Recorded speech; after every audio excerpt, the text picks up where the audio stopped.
Lost and Found, Rediscovering Hidden Cities.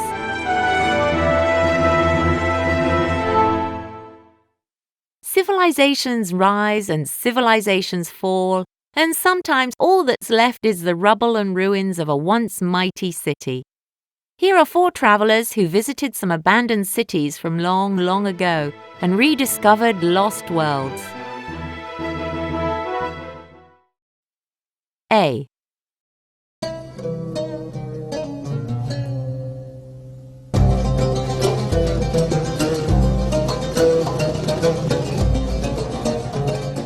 Luke Hart in Petra, Jordan.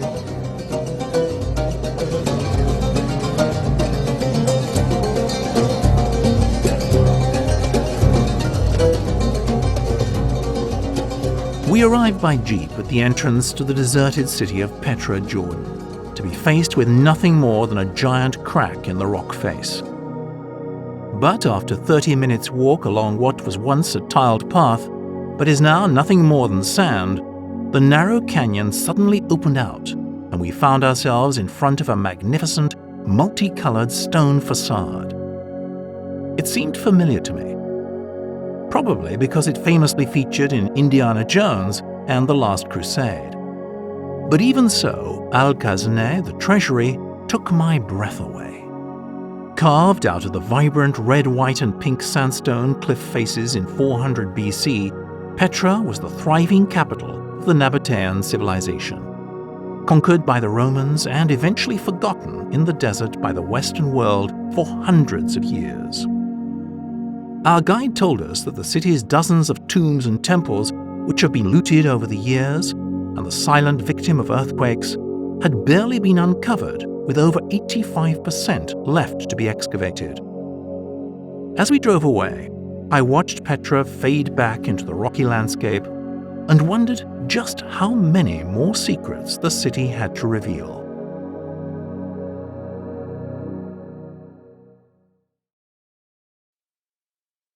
B.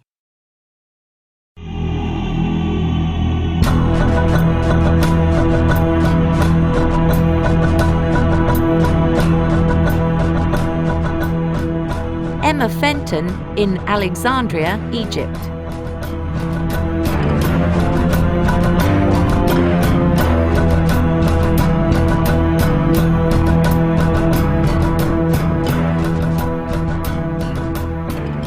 I hadn't intended to go diving during my business trip to Alexandria, but the ruins of the Lighthouse of Pharos, one of the 7 wonders of the ancient world, were just too tempting. So after signing up for a dive, I got up early one morning and plunged into the harbour. 8 meters down, there are remnants of Egyptian, Greek, and Roman structures, pieces of the lighthouse, ancient columns from Cleopatra's palace, as well as wrecks of Napoleon's warships, and even an Italian plane from World War II. There's over 2,000 years of history down there, including 25 sphinxes. The size of some fragments of statues amazed me. They must have been colossal on land, at least 12 meters tall. I was only underwater for an hour because the winter sea was a chilly 15 degrees Celsius and visibility was quite poor, but it was an unforgettable experience. I was delighted to hear that an underwater museum is now being planned to exhibit these amazing cultural treasures. C.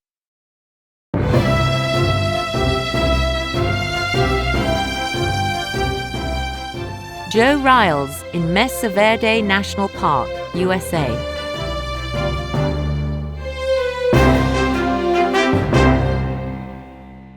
I shielded my eyes from the sun and stared up at the dwellings carved out of the mountainside, the only entrance being a ladder.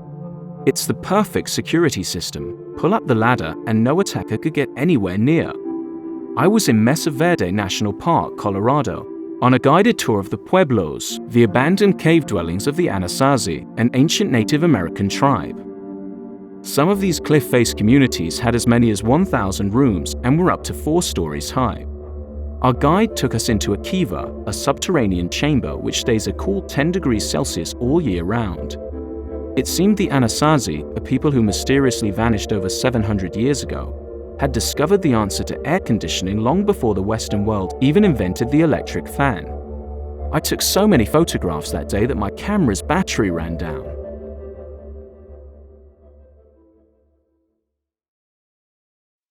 D.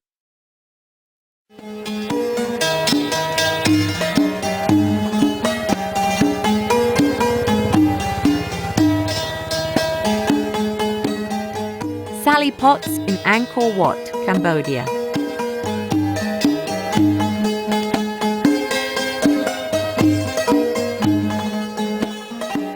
As I made my way through the rainforest and came across an ancient collapsed temple, it was easy to think that I'd found a lost city. In fact, Angkor Wat was once a wealthy city of over 1 million people. After it was attacked by raiders, it was left forgotten and decaying in the jungle for centuries. I hired a guide for the day and sped from temple to temple on the back of his motorbike. It was incredibly exhilarating and a great way to avoid the armies of tourists and vendors at the most popular sites. It may seem like a fairy tale kingdom, but the advancing jungle, along with the humidity and 3 million tourists every year, is endangering the temples. As I went back the next day to witness the sunrise over the 5 spires of the main temple, I noticed that reconstruction and preservation are taking place all over Angkor. This was very heartening to see.